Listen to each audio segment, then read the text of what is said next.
All right. Welcome, Hello, viewers. everybody. Howdy, everybody. We are back with another episode of Earnest Medicine, and very exciting because we actually have an in-studio guest today. A live one. A Yes. live one. And this is what we're shooting for, guys. We really want people, if you have stories out there and you know individuals who are in the DC area or in the DMV area in general who are able to come in and share some of these accounts, that's what we want because it's a different experience having a virtual guest versus somebody who we can sit across from and hear that emotion, Reach out hear and those strangle. stories. Yeah, exactly. If you want Yeah. to. Yeah. No, but then this is an important part. I think, particularly for this episode, it's really talking about stories and storytelling and sharing experiences because that's how we have a connection to each other. That's what can bring us closer. If I can have an understanding of where you came from, then maybe I can do more as a physician. I don't know. So Absolutely. So, our guest today, his name is Daniel Basta. I've got to read this off because it's quite the list of Don't read achievements. So, no, it's not. We've got a lot to dig into. But just as a surface level look, we've got a retired engineer, a scientist, an author with a 45-year career spanning aerospace, academia, and government, working with the National Oceanic and Atmospheric Administration. And the guy's a scuba diver. So, Yes. let me turn it over to this guy. Here it is. This is Daniel Basta. Dan Correct. Basta. Correct. And that's the guy. So what we're going to do here is we're going to roll our show intro, and then we're going to get into this thing. So everybody, welcome to the next episode of Earnest Medicine. Here we go.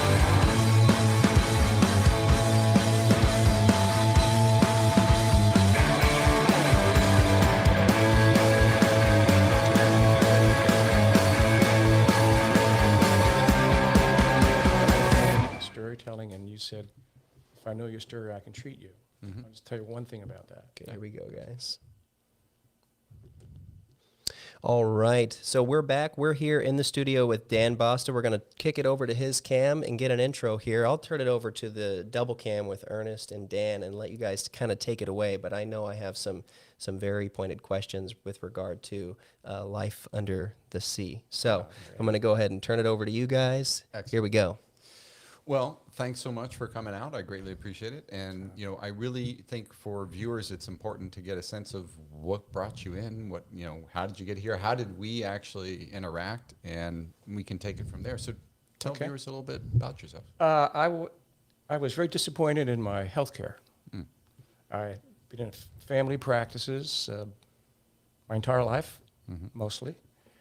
And my physician retired, and I was looking for another healthcare provider, and I went to MedStar, and they typify the new way of interactive medicine online.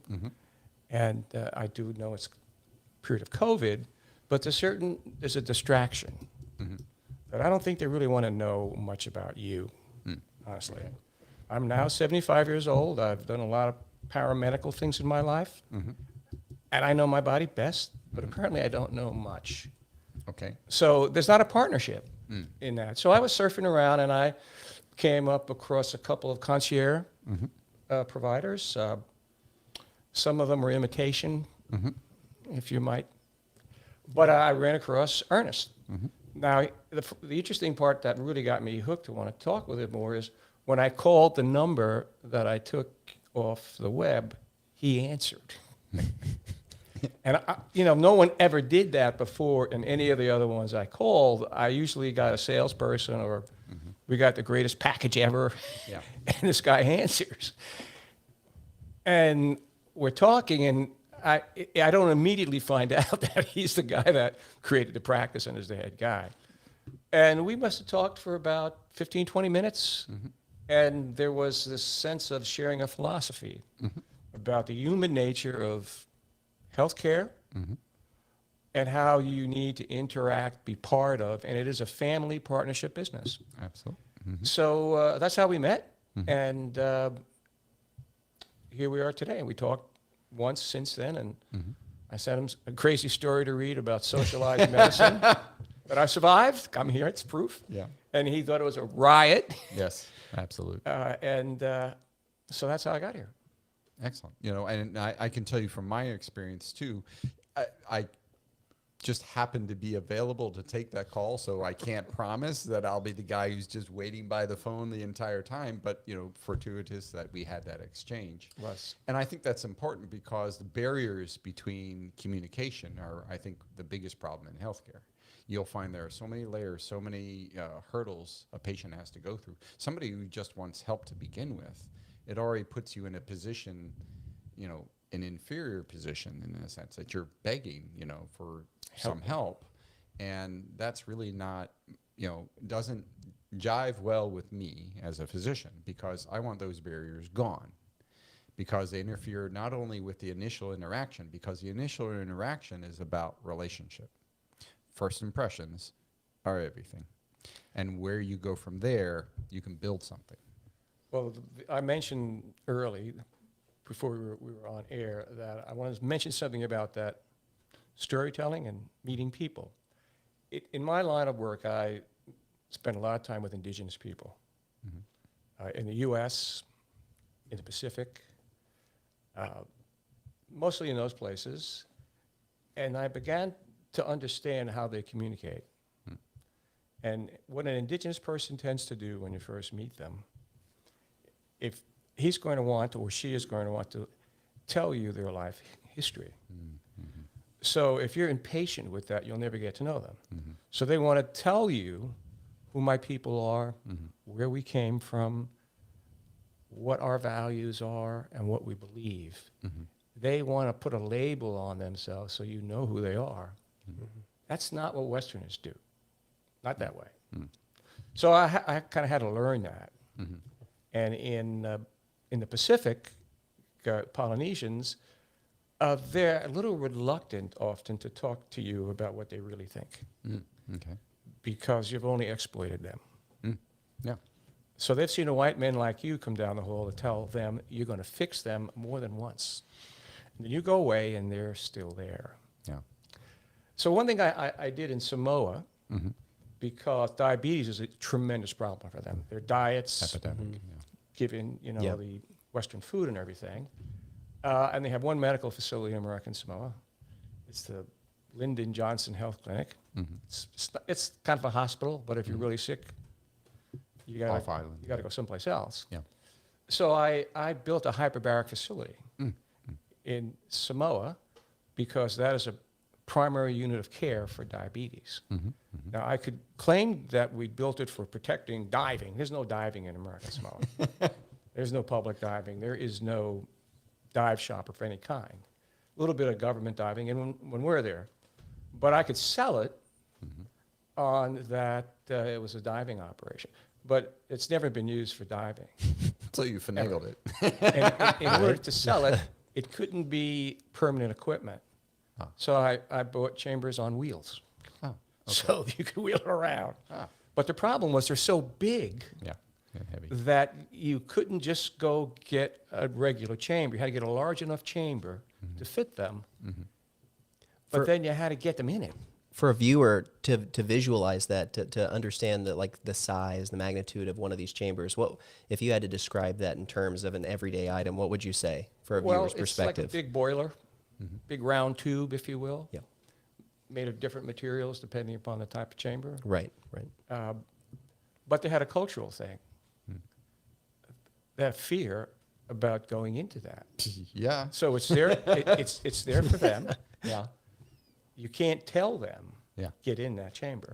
No way in hell. So you have to go through sort of a process by which they ultimately use it. And it, establishing trust and It's trust. faith and 100% trust. Yeah. Tell me a little bit more about where you're from. Give the viewers some background. How did you get to this? Accidentally, serendipity, and many different pathways where a great person was there and guided me someplace. That I would say that's probably what it is. But I'm from Brooklyn, New York. I'm an Italian immigrant family. That is what I am. Did all my education on Long Island because I couldn't afford to go anywhere else. So undergraduate degree was at Hofstra University. I don't think they have a medical school. No. But my graduate work was at Stony Brook. They have a medical school. And But when I was there, no, it was just physicists and scientists. Yeah, Stony Brook is legendary. Yeah. Yeah, there was some pretty good ones there. I learned a lot. And then I went into the aerospace industry because that's what you did on Long Island. Makes sense. Yeah. That's where those schools were originally built. I also went to Farmingdale, got a degree there as well, and work on jet planes. So I was working on the F-14, which was like a spacecraft in 1970.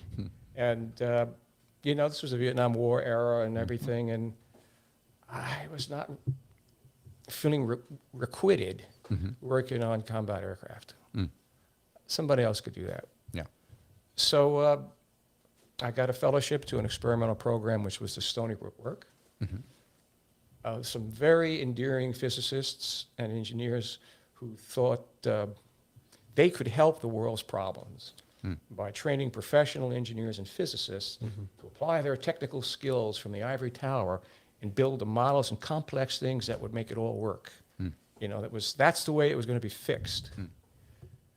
And they created that program. It became the Abel Harriman School of Public Policy later. Fantastic. But I came to learn that they really didn't understand how you make change.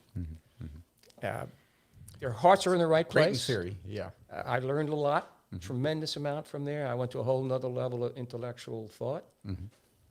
But none of what they were proposing was a real solution to the problem in the end. And while I was there, one of my, the guy who became my mentor whispered in my ear, Yugoslavia. And I wound up going, I was a Hopkins researcher, something or other. And I went overseas for a couple of years under the auspices of Johns Hopkins and Resources for the Future and State Department. And I took over a failing project in Yugoslavia on environment. Okay. And I had many adventures there, and I wrote a book about it that's being published. When I came back to the States, I came back to Hopkins. And National Academy of Science here in Washington was just evaluating now the amendments to the Clean Water Act. And the head of that committee was a Hopkins guy that thought I was pretty hot stuff. And he asked me if I'd go over there to the National Academy of Sciences. And I said, I had nothing else to do. Why I was not? married, I had to do something. Yeah. And then I was over at National Academy of Sciences. And then I moved on to RFF, and then colleagues that I met at Stony Brook eventually pulled me into the government. I never wanted to go into the government. Why is that? I thought they were ineffective, the bureaucracy, and I was abhorred by it. And I had a very good job offer. I was tired of writing books at the Resources for the Future. But my colleague convinced me, we got all these great ideas and things we were doing, and we can make it work at this new agency called NOAA. It just was created.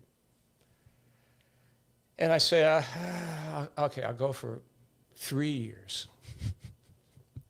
37 years later, I retired. And Did you give yourself that timeline? Was that in your head before going in, or you just kind of rode the wave with everything? well, what we discovered was that if you could figure out how it worked, Yeah. and you had a purpose, you had access to things nobody in the world does. Very true. You have access to information nobody has, technology that you still don't know about, and funding, and the power of law. So if you could withstand the bureaucracy and all the craziness about it, you can make a difference. Yeah. I didn't believe it at first, but I think it was true, and I think we made a difference. And me and my colleague, we're still good friends. He now lives in Paris, but worked together for over 30 years, built a fundamental basis of knowledge. He was not a good diver, by the way. He lived, I assume. Yeah, That's the he definition of wasn't a bad very diver. good. But yeah, okay. He flopped around a lot. Yeah. Well, I think I kind of fit into that too, about your sense of reticence about going into the government, but mine is more about going into healthcare, Bureaucracy. bureaucracy, Yeah. which really is, having a purpose and a moral compass, it's challenging. So I applaud you for what you've done. I would tell people that a lot of people enter government because they want to make a difference. They believe. And in about 5 years, they get the disease and they become part of the problem. They're comfortable, yeah. And I always talk about that, and I can give people metrics to test themselves if they're inadvertently become the enemy they came there to fight. Well, I've served locally and federally with different programs. There's Medicare right down the street from here, also local government. And I thought I could affect some change. Quickly I learned I'm not going to. So I did pull out because, I have to go back to my roots. My roots are I really want to help people. And I think as a physician helping one-on-one, if I can just plant seeds along the way. It adds up. Yeah. It does. Yeah. I've done a lot of programming, films and things, all trying different angles to get people's attention and things like that. And one program that I created was called Ocean for Life during the war in the Middle East. I don't know if you've ever heard of this Yeah. program. Oh, yeah. It's I my have. program. I created that. Really? Yes, sir. Wow. So we would bring over kids from the warring countries here to the States and put them with American kids to learn marine science in marine sanctuaries that I controlled. But that was not the purpose. The purpose was the cultural interaction Yes. Yeah. about ignorance and all of those things that were going on in the Middle East. And people would always say, well, how do you know this program works? You're going to have 60 kids, All you have to do is touch one kid Yep. That's it. who will be a Barack Obama, Yep. Yep. Yep. for example, and everything that you have done is worth it. Yep. Yeah. No, that's absolutely true. I mean, in large part, that's what we're trying So to that's do what here. you do. Yeah. Yeah. I mean, that's what we're trying to do in going internationally, too, because Yeah. all we know here in the U.S. is healthcare here. And at least opening up people's minds to show them, we'll be going to Turkey and Right. Malta and different Yep. places. I know Malta. Yeah. We are I've been in hoping. the healthcare system at Malta. And how was that? Interesting. Yes. I had When was this? 3 years ago. Okay. 4 years ago. Okay, Alright. so pretty Yeah, recent then. Excellent. Did a dive rescue. Okay. A dear friend of mine, and he had to be medevaced. So we got the full treatment at that hospital. So he had CAT scans and X-rays and blood tests, and I, since I am like the medical guy on these expeditions, I went through. I know his vitals and all these things, and every single thing you had to pay for as a unit. So he's got to get a CAT scan. Go pay for it. Well, what do you mean, go pay for it? Yeah. There is no health insurance. So you have to go to the guy in the ticket counter, and he's got to. At that receipt. He's automated, but he's not. Yeah. So he's got thousands of papers behind my very receipt, and that's where we put your stuff. But he's got to put you into the computer as well. Yeah. So you pay for that, and you got to take a chamber ride. One of these chambers we talked about. Yeah. In the United States, that's super expensive. Oh, yeah. Oh, yeah. Minimum $5,000, sometimes even twice that. So all of this was $1,500. So this was all the imaging, all the laboratories, all the Everything. care. Yeah. That probably would be about 150,000. Yeah, it was- at least. It was incredible. Yeah. Yeah.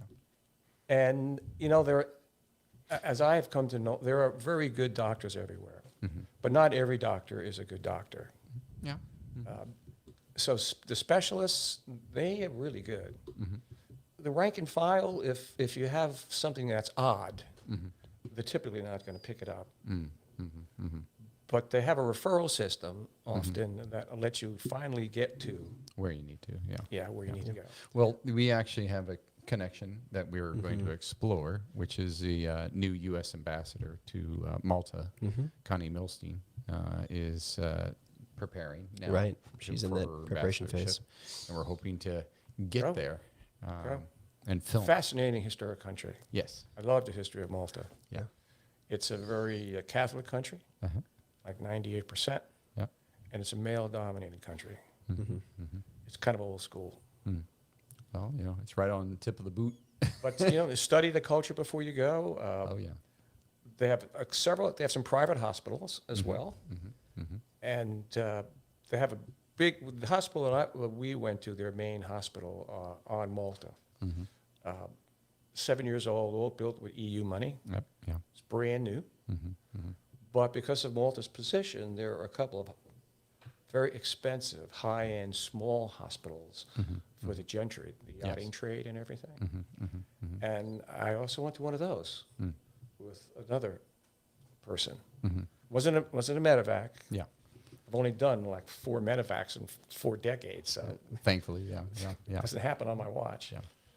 But we had to get, you can't dive if your blood pressure is over 140. And they're very strict on you filling out these health questionnaires. So you can't, like in the Florida Keys, go, I'm okay. And that's without medication, right? Or with medication? With, as long as it's 140 or below. And one of my wreck diving buddy has always had high blood pressure. We lived all together for 30 years, and he's on medication and everything. So what does he do on the form? He checks the wrong box. Oh, shoot. All the way to Malta, for a couple of weeks, and he's not going to be able to dive. Yeah. But we have a hospital, and they can test you. So we go to that hospital. He fails the test. But I was an instructor then, so I carried a lot of insurance. So they would only allow him to dive in Malta if I Sure. Yeah. accepted the liability. Yeah. But I was astonished that they were paying so close attention and that the hospitals were paying really close attention to them. Well, It doesn't happen around here. Yeah. Yeah. Well, I had They'll a have you question. sign the waiver. You're right. Your sign life it signed anyway, away. but- Yeah.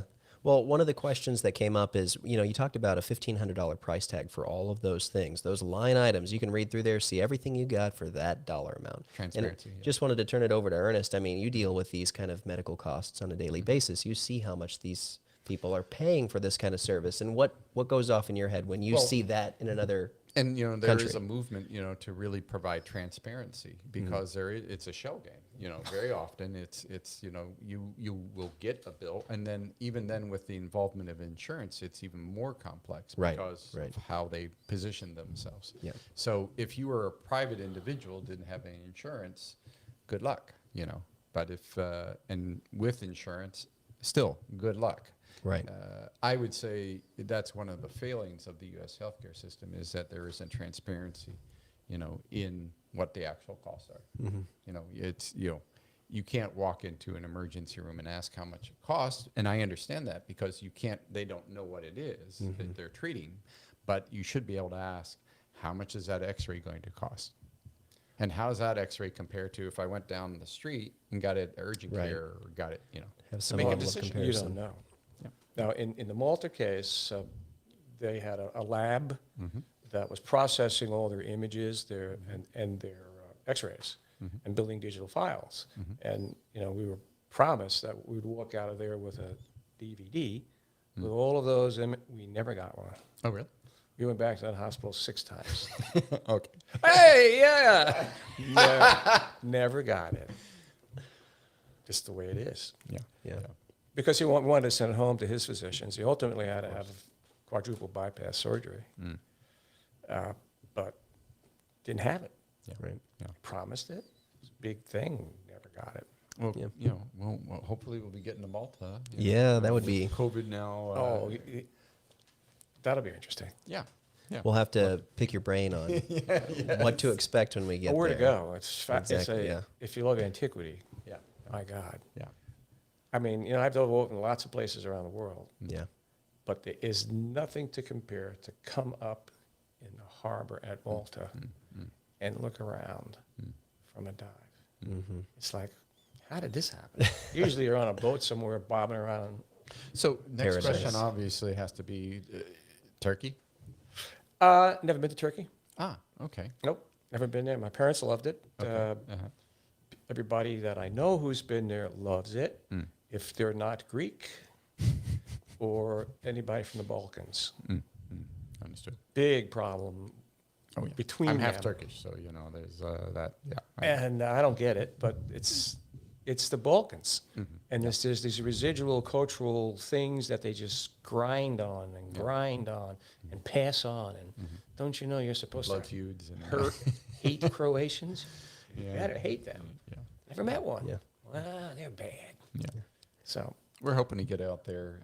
We actually had some initial Some good discussions contacts, with yeah. Ministry of Health Yeah. in Turkey and don't know anything what the politics that. are now, but you know, tenuous maybe. But I'm Yeah. hoping we can open the door. And my thing is, I want to be able to capture the stories. I want to be able to include, you know, they actually do medical training in Malta too. The same in Istanbul and other places where they have medical institutes that train the next physicians. I want to get out there and understand the differences between our medical education here versus other places. First in cost, but also the experience. Are we just building factory workers, or are we actually, creating the next generation of physicians? that's a good question. Yeah. Very good And question. Very the much only way to find that out is to go to places like Cuba, to go to Istanbul, to go to Malta, Right. and listen to people, let Yeah. them tell their stories. We talked about Cuba on the phone, Oh yeah, and I didn't. And you know of the Ocean for Life program, you said, right? yeah, oh yeah. Well, the reason why I ultimately left government was I was trying to bring an Ocean for Life program to Cuba. Yeah. And the Obama administration, the president wanted those things.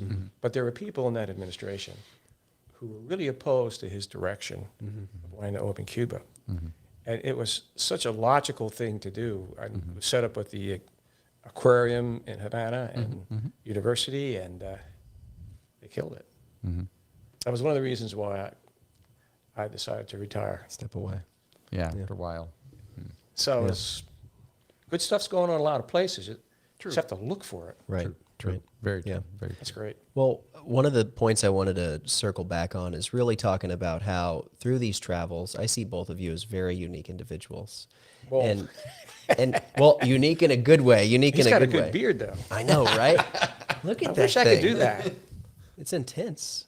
I guess I had one like that one before it was gray. This is the COVID beard. Yeah, that's what.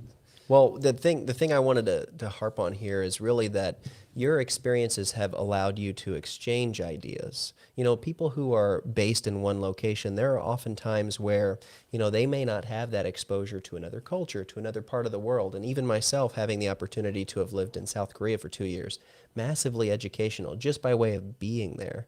And so you think about, you know, being better at what you do, having the opportunity to go to a place and practice what you do and see how others practice. I think it's not just what you're giving, it's what you're getting out of those Absolutely. exchanges. Yeah.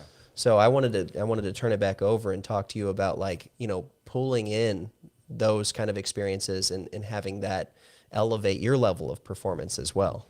Well, it's real. I mean, I can say that, but you got to be open to it. Yeah. Yeah. Now, normally we Americans, we go into a lesser place, or any place we go. Yeah. We're smarter than you. We got all the freaking answers. Just get out of our way, and we're going to fix this.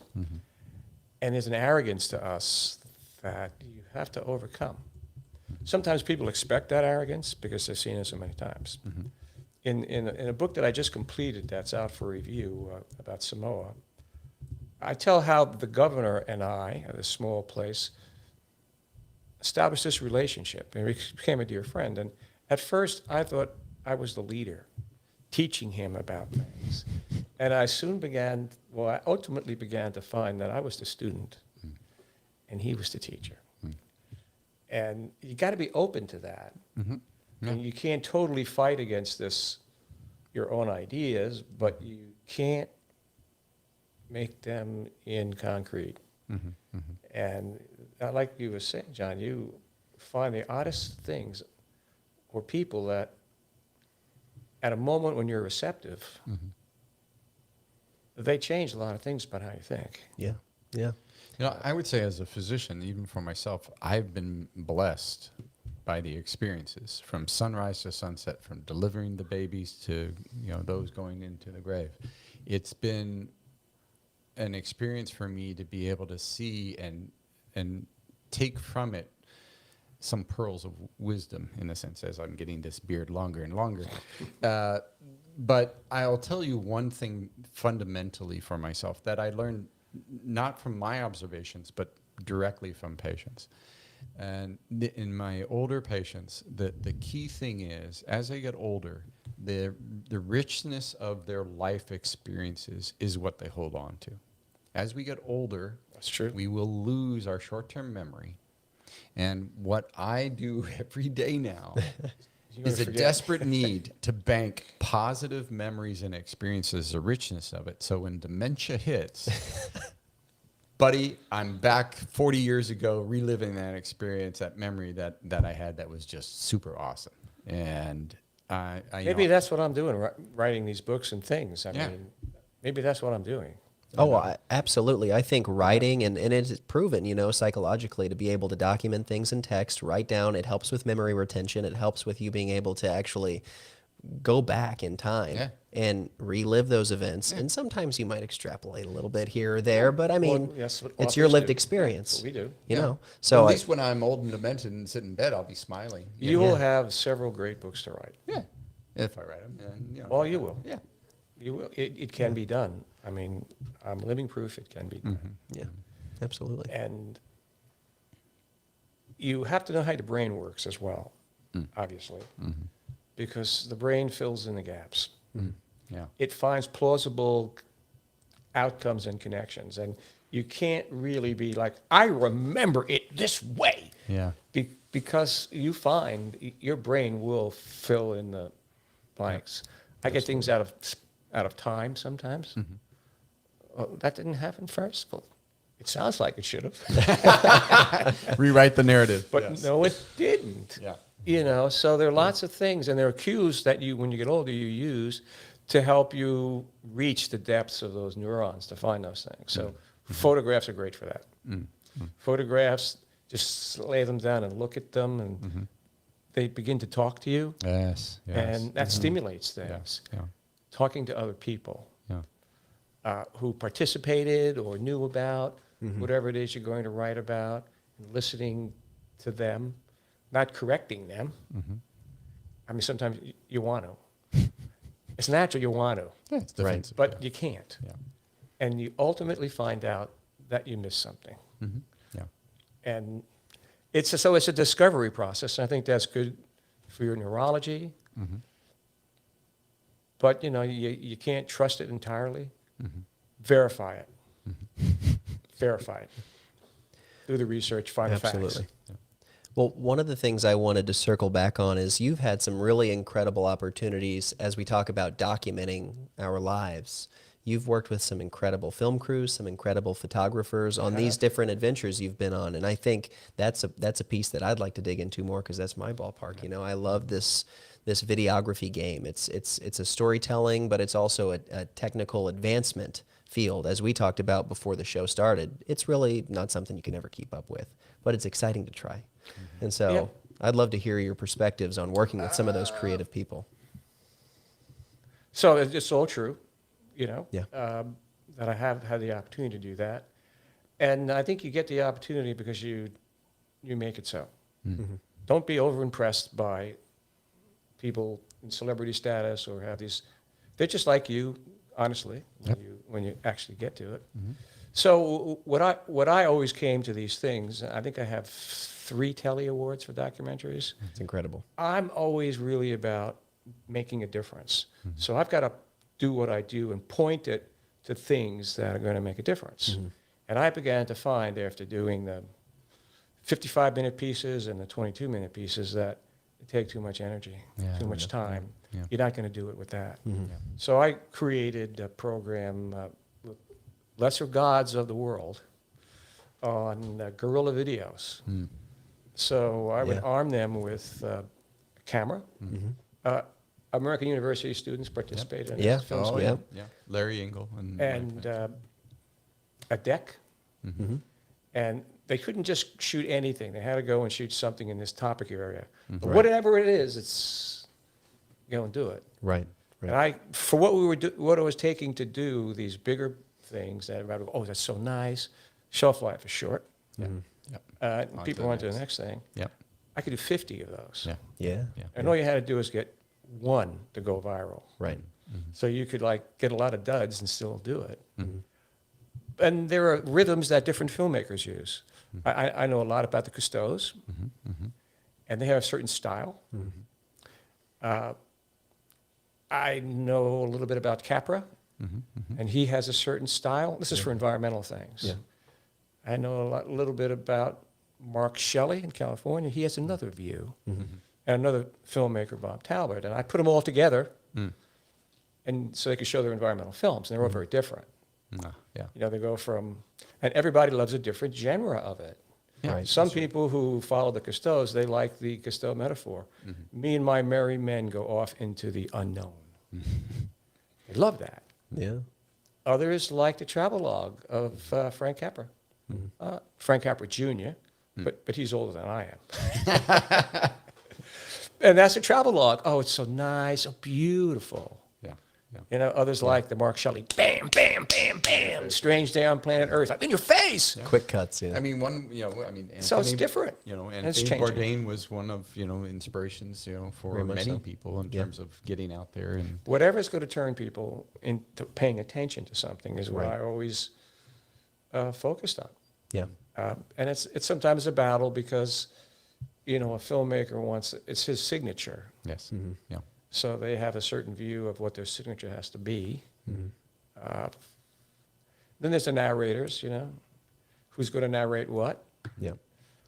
On this other book that I'm just writing, I forgot about a film we did. No, I know the big film we did with Discovery. It's called Hunt for the Alligator, the film. And I couldn't even find my copy of it. Ah. It's 20 years ago. So I bought one online for $10, used. So I could, have that bring back other thoughts to me. sure. And then I found there's a YouTube video as well. I mean, I don't even remember that. Yeah, But they spark you. yeah, And that's one of those, how do you get the creative thing, right? Well, gee, that's not how I remembered it. yeah, And who's that guy? I forgot about them. Right. So for me, it's writing about people because storytelling is about people, connections are about people, and a family practice is about people. And it's the people thing. yeah, So I'm always about backstories and people. very much so. Yeah. So an individual can identify themselves. Right. Right. Yeah. I also worked with BBC. Yeah. That's a big one. It's a really big one. Oh yeah. And I went over to the UK. This is for the 7-part series on oceans that came out about 5 years ago. Yeah. 4 years ago. And I had to sign all the waivers. Nobody knew I was Dotted doing line. this because I had a fictitious project to go to because the government paid my travel. Right. But I got to work with all the teams on the 7 films Yeah. and take apart all of their shot lists and their theme things. And they brought me there to do that. Now, did they follow my advice? Here and there, maybe. I kept all my notes, all the spreadsheets, all the shot sequences and themes and things for Yeah. every one of the Yeah. 7 pieces. But they like to make great films. Yeah. They don't really get in your face very much. And I bet you I could give you 5 of their great films of fantastic imagery, and you couldn't tell which one is which. Yeah. Yeah. Yeah. So I had my spreadsheet, and when the film came out, I went down and looked at a couple of things, but they do what they do. Yeah. Yeah. They're filmmakers Yeah. of a certain type. And if you can't make a new camera for your film, it's not worth doing. Yeah. You got to push the art another way. Right. Well, That one was of interesting. I'm actually over at American University. I'm in an adjunct position there right now. It's a Photoshop course, so I'm within. told me that, right. Within the media arts sort of division, the School of Communication. I pushed him into But it. So he did. Good for you. Good for you. It's been okay. I will say that, but I really, one of the things, both working with Larry and also some of the students there, I think they have a pretty strong emphasis on environmental filmmaking. They do. And I think that's right up your alley. And one of the questions that sort of comes off of that is, working with people who are just getting into their film careers, inexperienced but hungry, versus working with some of these more seasoned pros. What were some of those comparisons, contrasts? Did you like one? Did you lean more to one side? And what did you take away from it? That's a hard question for me to answer because they all have a role to play. Right. Certainly in the guerrilla tactics and capturing people's imagination today on YouTube and these things, Yeah. gorillas are the way to go. Yeah. Yeah. Yeah. I agree. Now, I agree. you know, they have a lot of good people over there. And, you know, we talked about Ocean for Life again. They were part of that. Yeah. I don't know if Larry, I don't think he was, but there was another couple. I lectured over there a couple of times, you know, on things. But people get skills quickly. Oh yeah. So the skill is not the issue. Right. The issue is the subject. Yeah, and that's an important part because when for what we do, or in the U.S. specifically, Dr. Pimple Popper and the 600-pound life, it's like, what is this? It is gore fest. It is fetishism, almost medical fetishism. It's like, what is it contributing? That's what to? America loves. Well, Explosions, guns. It's entertainment. It is, morbid entertainment Yeah. when there You are can't so keep many your eyes off it. opportunities that, like Sanjay Gupta did a series, Chasing Life, which was fantastic. well done. It was 5 episodes, and, it was inspirational. I for me as a physician to see him go through it, I think more of that, not to, put down, the entertainment value of the 600-pound life. Even I take pearls from, but We would try to do edutainment. yeah, Entertainment. yeah, and that's And it's hard to do that well. I did a lot of programs with the African American community. You know, you don't see very many African American scuba divers. Yeah. Yeah. You don't see many African Americans at the beach. You don't see them on any advisory councils of anything environment. So I had like 500 advisors around the coastal communities on my advisory councils. One African American. Really? What the heck is wrong with that picture? Yeah. Wow. So why is that? And so you have to try to needle to the root of that. Yeah. And the only way that you can do that is with an edutainment philosophy, because it's the youth that you're trying to capture. So there's Yeah. a lot of things with youth, Right. but they're all directed at edutainment, and some of the kids don't know they're being educated. That's the best methodology. They're just having Yeah. fun. Yeah, yeah. I created a couple of courses, one course in particular in the state of Virginia, Yeah. to find the alligator, this lost Civil War submarine we were looking for, which we didn't find. And the course it's really a STEM course, Ah, but they don't know that. It's a mystery to them. Right. yeah, It's a puzzle. Can you help us find this? Yeah. yeah. So it's a course that was run for at least 10 years in school districts in Norfolk area, but you got to learn about science. You can't help if you don't understand meteorology. Is that Okay, I'm going to Is learn that where the alligator is, Norfolk? No, it's somewhere off the East Coast. No, okay. You need to learn getting there. oceanography. Trying to get insights. For the medical profession, you got to find ways, same way that Yeah. they don't know they're being taught about medicine early on, but they are. I'm not sure what that is, but Well, I think it's journeys. I think it's taking people on. Because it is one's health is a journey. It is. Particularly here in the U.S., it's about illness. It's not about health. It's about after the fact. Many times I have patients I see in their 50s and 60s, and it's like, I wish I saw you when you were 30 or 40. right. Could have done something, and I think that's one of the things that we'll work on in projects is, juxtaposing, prevention and health versus illness. I have a question for you on this now. I know, and we all know, that there are medical schools that run programs for high school kids to spend a little time in the medical school, a couple of weeks in the summer, whatever it is, and they get to see if they really want to do this or whatever.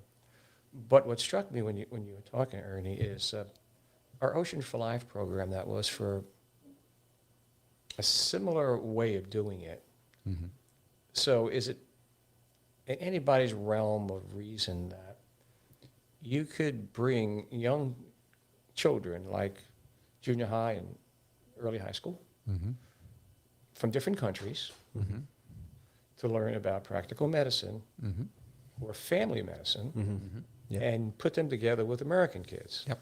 where what they, and you try to, and there's coursework that they have to go through and learn, but they're learning something else. And they're learning how to get inspired Right.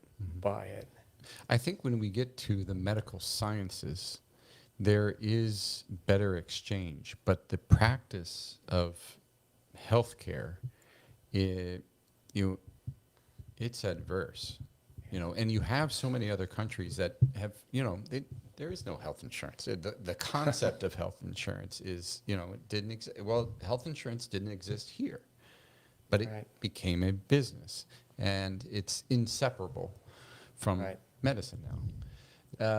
I would say in the medical sciences, certainly if in research, because I come from a heavy research background. So HIV, hepatitis C, I did research for 8 years before becoming a physician.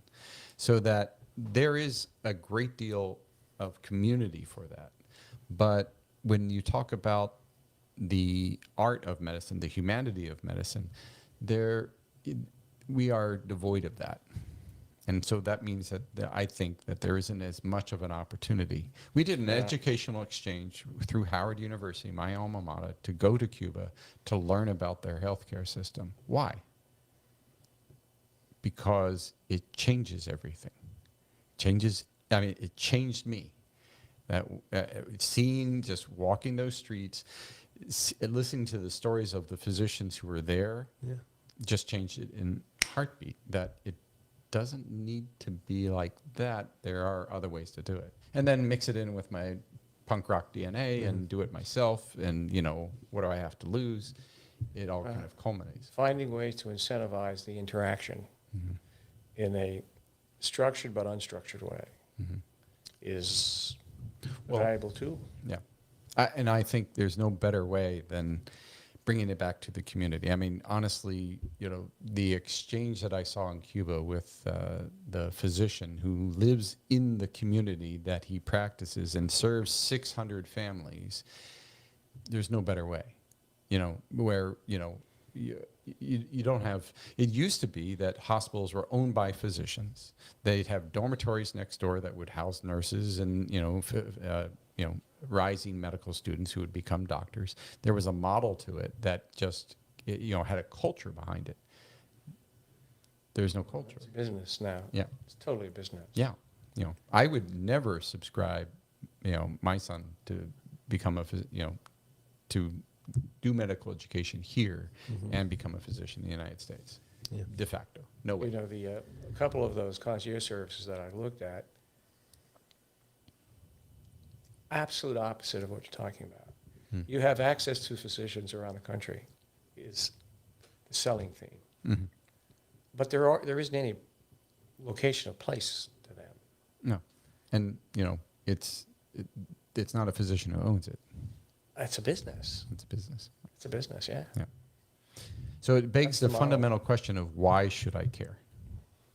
If it is in me what I do every day, that's why I care. That's why I'm all in. Every time, somebody's coming to me, I just had a student at one of the major universities here and spend half an hour on the phone. Her first question is, how much is this going to cost? And can you come see me today? And I was like, okay, we're going to triage first. And I had to walk her through it slowly because she had never experienced anything. Never had that. And she was like, thank you so much for your time. And I was like, take this and encourage that this is the right way to do it. Demand it. I, as a physician, can't speak for this. And that's in the part why we're doing what we're doing. It has to come from the people, And this is not a socialist movement or anything like that. This is just common sense, It's a value system, honestly. Yeah, yeah. I mean, if you don't have that value system, you can't do this. I think we share value systems. I had a great career going in aerospace. I had to walk away from it to do something that was more purposeful. I would tell, and I think you're exactly the same way. I know John is too. People would say, why are you working in the government? You can make 10 times the salary. Yeah, but that's not the point, is it? Yeah. The point is where you have the ability to induce and be part of change for values. You got to find those people. They're out there. they're disgruntled often because they have that, but they don't know where to go. Right. You know, but you gotta motivate them. It's all about motivation. And everything you do to do that. I mean, I hope this program motivates people. We do too. Think about the idea of what a family physician practice means for them. You know, I know when I was a kid, my Dr. Contino, he came to our house. Yeah. He knew my grandmother. He knew my mother. He knew everybody. This is in Brooklyn, This was after we moved to Long Island. Long Island. Okay. Yeah, Nassau County. We're always trying to get stories of older physicians who've passed on, or the legacy that, you know, and that lost memory of that art of, you know, being a community family doctor. Did I tell you the story of the Belgian ER older physician? I think this may have come up briefly in the Zoom, but you didn't dive into it. I think you may have been saving it for us. Oh, I don't know, but you know, you're on a remote island. It's 200 miles from Pango Pango. There's no air service. Helicopters can't reach it. You're it. And my friend, the governor, had a strenuous day. And there's no power. There's no light. There's nothing. And he collapsed. And myself, you know, handy dandy, you know, emergency guy stuff. And we had an EMT with us. We were, and he passed out. You know, and we were all about aggressively trying to Resuscitate. resolve this. But we had brought along this old Belgian guy who would come out to Samoa or someplace else 3 months just to do one of these things. And he comes, and it's pitch black. The only lights we have are camera lights from my videographer's camera he's holding above us. And my friend is starting to come around, and he's standing there, and he's listening, he's touching him, he's doing his vitals, and he goes, and you know, we immediately think he's dehydrated, and he ultimately had food poisoning Oh, wow. from fish, which is not uncommon. Yeah. Ciguatera. Oh, wow. And That's but he was so wise. Yeah. He says, you know, I think we'll leave him alone. Yeah. We're like, let's fix this guy. I think we'll leave him alone. You know, his vitals are okay. He's breathing well too. I mean, it's just let his body do this. That's what we did. But I would have acted, Yeah. and so would the EMT, and we wouldn't have killed him.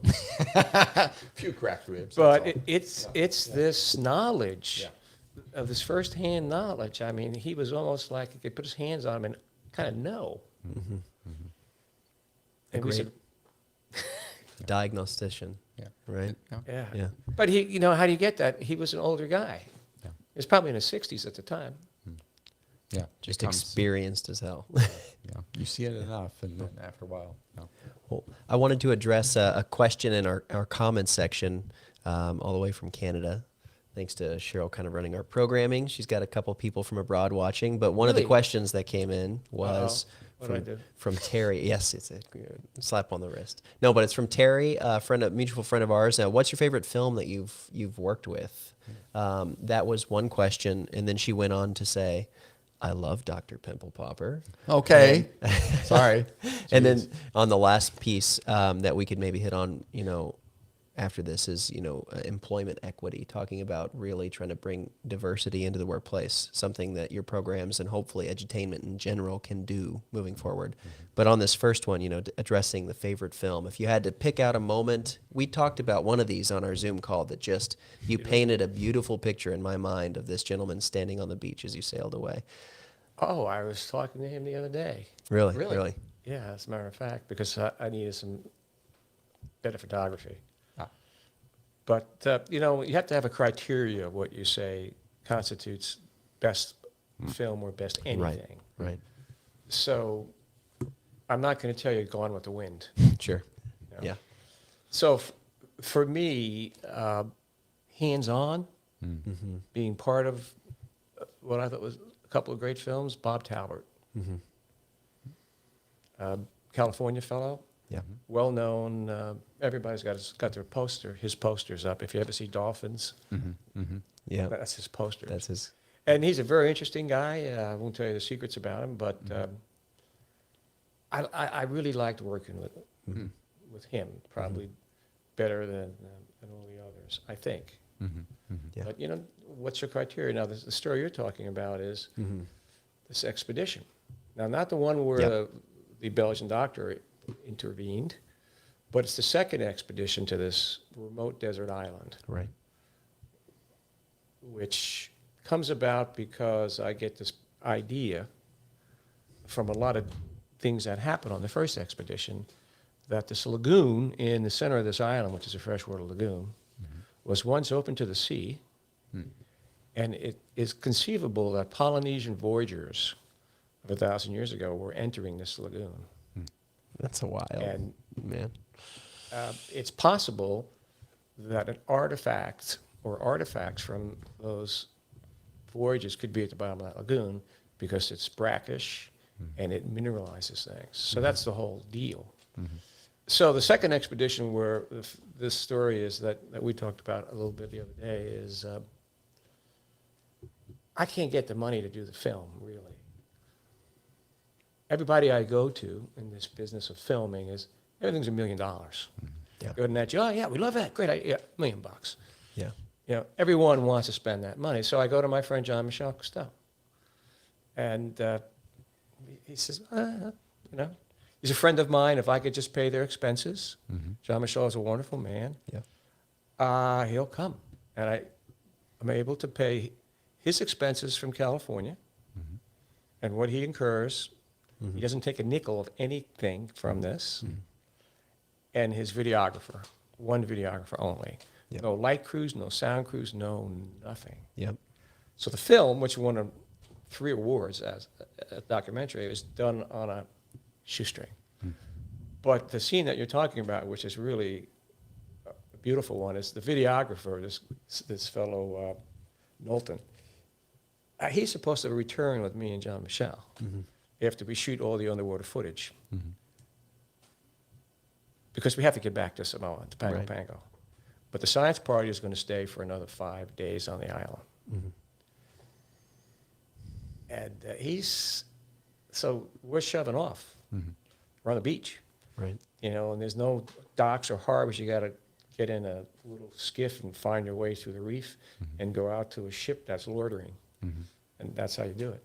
And Jean-Michel Cousteau, I, and Jim Knowlton stand on the beach, and he's got his little backpack and his camera, and we're about to get in the skiff, and Jim says, gee, if only I could stay longer. And it was a no-brainer. Now, it wasn't planned for him to do that. And it was a big imposition. I just wrote about this the other day for him to do that. And so rather than get in the boat, Jean-Michel and I, it's a no-brainer. He could get so much more about the place, the culture, the people Right. that are on the expedition. Nobody lives there.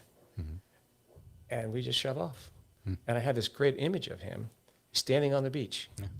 And we're departing. He's got his little backpack and his camera, and his face, his smile is like touching his ears. And he's the videographer and the editor of the film. Yeah. Fantastic. So I didn't have a great photo.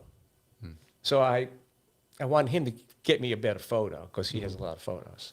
So I sent him the other day the photo I was using with the body of text that describes the photo. So he would give me a better one. That's great. But, he did this, probably one of the most inexpensive documentary of that caliber ever made. Yeah. Yeah. It's really a formative film. It's 20-something minutes. Maybe we can provide a link or something. You can find it on Swains Island. Has a lot of stuff on the web. The name of the film is Swains Island, One of the Jewels of the Planet. Yeah. There's a YouTube promo on the... Yep. I watched that after You our did? call. Yeah. I'm Oh, good for you. just this visual of this gentleman standing here. The first thing that comes to my brain is, do I have enough batteries and do I have enough storage on my memory cards? Just like that's the technical side of me. Memory kicking cards, off, but we had put a science park on the island. So we had a little hut where they had a generator. Yeah, so batteries. he was good. He was good. We also had a portable recompression chamber Oh, wow. Yeah. and big O2 tanks. Something happens out there, Yeah, where are you going to go? Yeah. you're not going to get anywhere. It's 2 days back by ship to Pago Pago.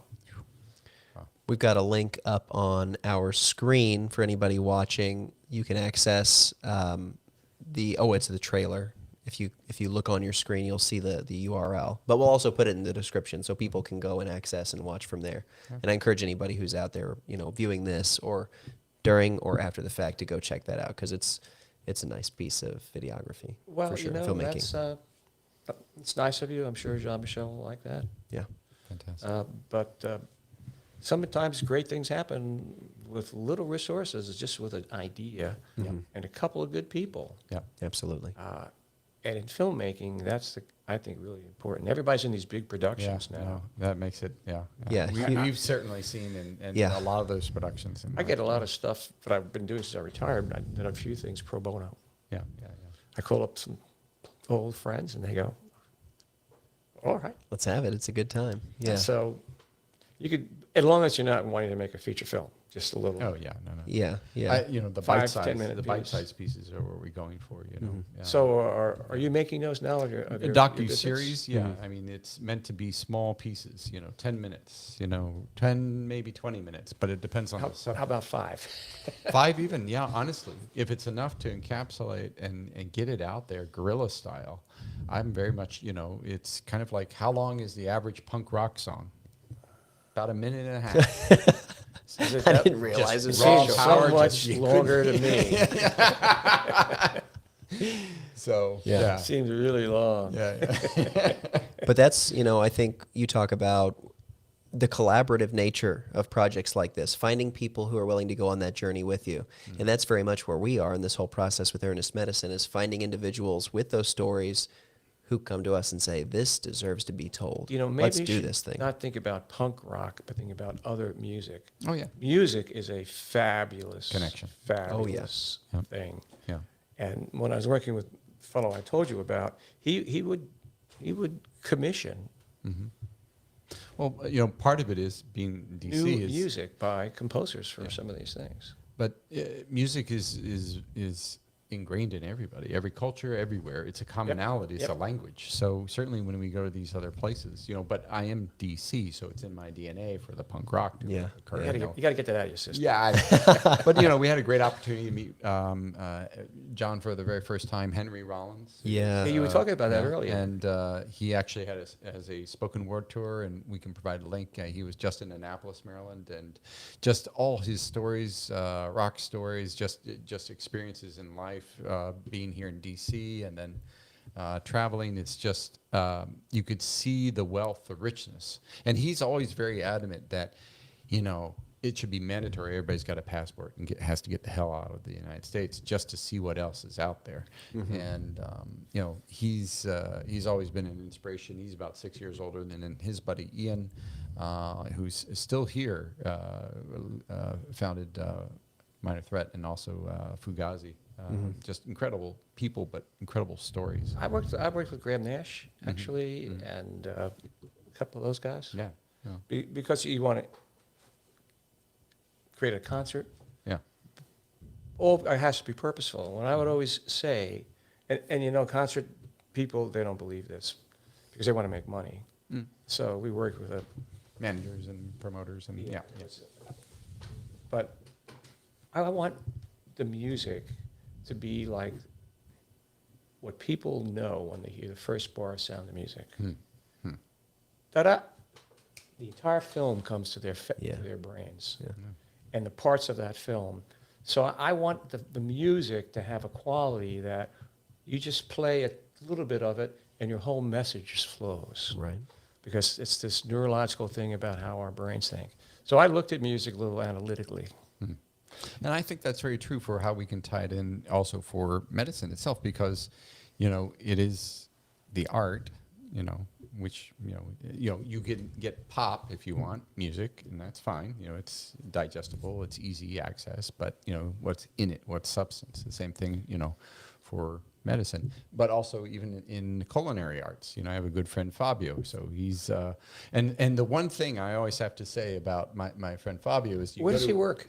So he's got Fiola Mare and Fiola and Del Mar and all these restaurants around DC. Chabucci. Yeah. And great guy. And the thing about it is, the one thing annoys me the most is if he brings out a dish and you sit down and you watch people, they'll go, ah. As a physician, I never get that response from patients. Of course not. I'm always like, thank you. Or here's your, thank you very, that's it. Not a, music can hit you in the right place. Food can hit you in the right place. Yep. We experiment with that. I know a lot of chefs. I tried that whole thing with chefs with Lionfish. Oh, wow. So we had I steal stuff, what I see that I think works.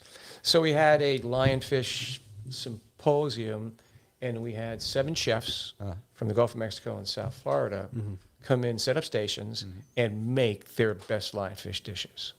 So we had And not kill anybody.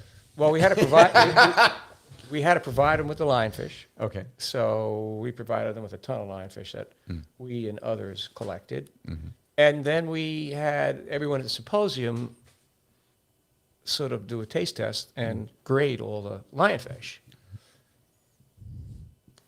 because it's connecting something to another dimension of understanding Experience, yeah. lionfish.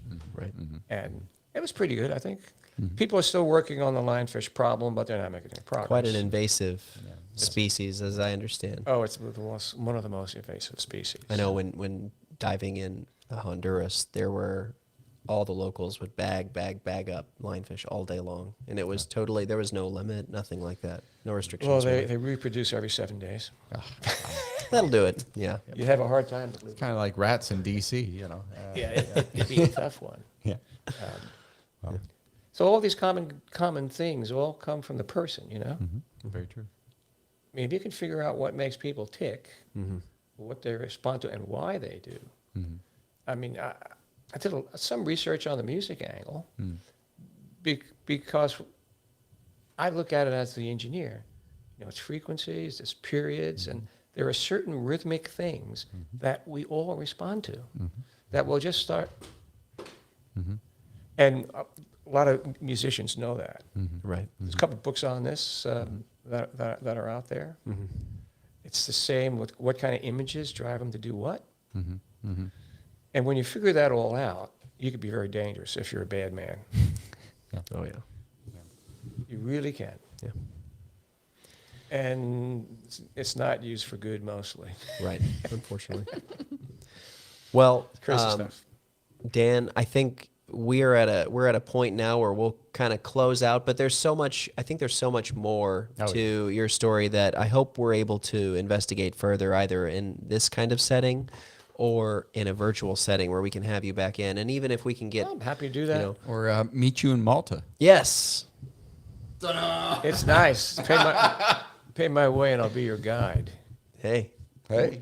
If I'll be your guide. Even if there are connections that may still exist, because this is something we're sort of in the process of strategizing with in order to make that connection now. Very much so, yeah. Moving that forward, because I think there are so many stories in DC, especially considering how eclectic and transient the city is. And sophisticated. And yes, It's very an much so. sophisticated space. Yeah. Space, yeah. And that's the beauty of Earnest Medicine, and especially Earnest working with an international community in the medical space is these people Well, who have does that? friends, family, everybody back home, Who does that? right? So it's like a very unique kind of opportunity to tell these stories on a global scale, I think. Maltese is a language that is comprised of other languages. So there's a lot of Italian in it, Sicily. There's also a lot of Arabic. Yeah. So I would sit in the square. We stayed in a little town in a 15th century little castle, small town. And I'd sit in the square and listen to them talk. And I'd be able to understand a little Italian. I understand this. All of a sudden, boom, an Arabic word would come in, and I go, Yeah. what does that mean? Wait a second. And I didn't really understand how their language was constructed. Yeah. Yeah. You know, if you're going to practice medicine in there, you Yeah. better be a Roman Catholic. Yeah. Hey, I'm ready to go. And you got to be careful of that. One of my colleagues was an acupuncturist there. Mm-hmm. And it was surprising how well they took to acupuncture. Yeah. It's gentle, it's not intrusive, it's quiet, you know. Right. Yeah. Yeah. But we're across. We're across. You have a little don't have one, we're golden across. crucifix.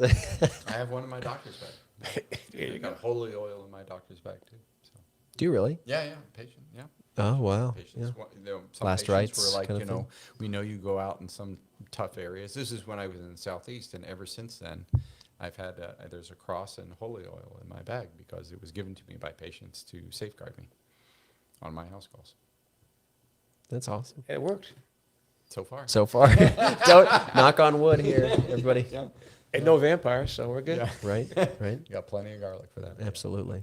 Excellent. All right. Well, That's this just fun, not fun, guys. I enjoy talking about these things. Yes. Journey's just getting And it's started. the wisdom you acquire, and you want to share that wisdom. Yes. But in our world today, it's not a highly valued commodity. And it's not for everybody, and that's You know, okay. it's for sure. Yeah. And Shelf there's time is short. there's so much too. I think that there's so much to consume or pushed Oh. to us all the time. It can be challenging to Totally find challenging. your voice, and it can be challenging to get the messaging, out there in the right way. But I think once you hit it, and I think you've done this on a number of your films, A few times, yeah. people will come to it, and I think that's an organic And I'd much rather process. it be that way than us coming up, stuff that, Yeah. we want to do, but I'd much rather hear it from others. That's why bringing you in to just talk, we certainly Well, want if others you're to listen. I could try to get some filmmakers if you want to do it from Hey, distance-ish yeah, to speak about that. right.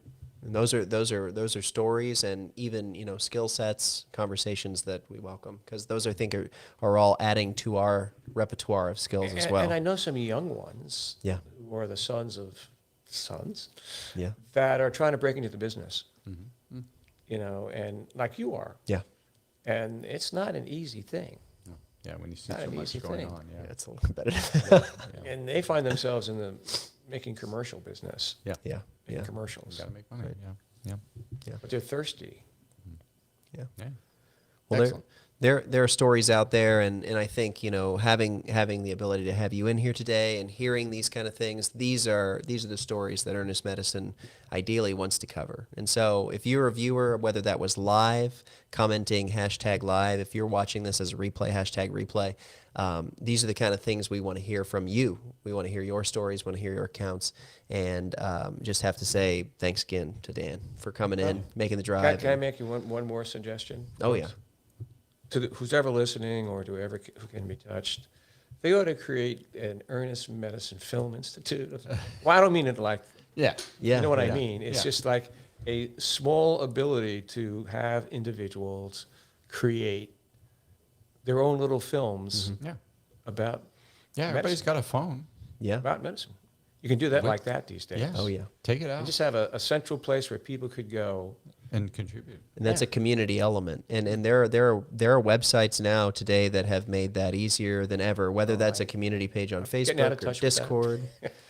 it's I'm drifting away. they're platforms to manage, of course, That's a but great idea. it is something, Somebody to tell yeah. their story, right? And You it could doesn't have to be medicine, but could have a little guidebook out there for them to guide them along how to do this well and how to submit, and there you're off to the races. Great project for AU. Yes, Get those guys to do it. that would be a pretty My incredible guy thing was to do. still there. He would do it. Yeah, absolutely. excellent. Thanks, All right. everybody. Okay. All right, guys. Pleasure indeed. Signing next off on time. this episode of Earnest Medicine. We'll see you all next time. Thanks for tuning in, and have a good night. See Night. ya. Now I can get my gun back.